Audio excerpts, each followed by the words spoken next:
Vers 17 net daarna sê hy, wie oor het, luister. Wie wat haat God, valsheid.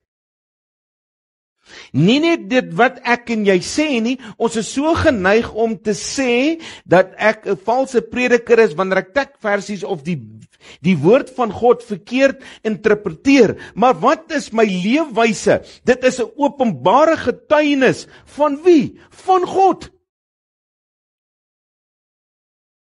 God haat skynheiligheid. God haat wanneer my lewe nie getuig van hom nie.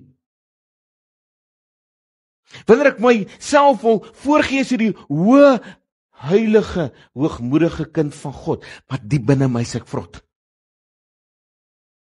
Ek het al hoeveel keer gesê, jy is die Bybel, die woord, deur jou leefwyse wat 'n ander lees. God haat dit. Het gaan nie net hier oor die interpretasie van die woord van God nie, maar oor my leefwyse. Hierdie jaar, hoeveel keer het my lewe gesê, ek is 'n kind van God, en hoeveel keer het my lewe gesê, ek lewe vir die wêreld en die wêreld se plesier.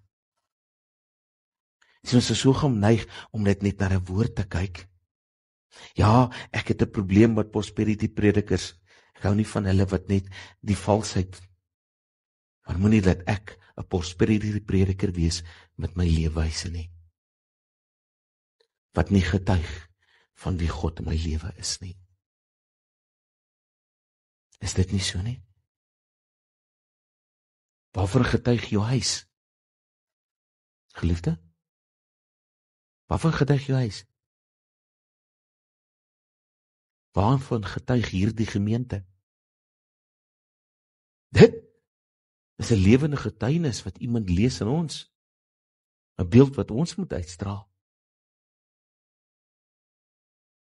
Wat lees hy vandag in jou? Wat het hy in hierdie jaar gelees in jou? Van hierdie gemeente?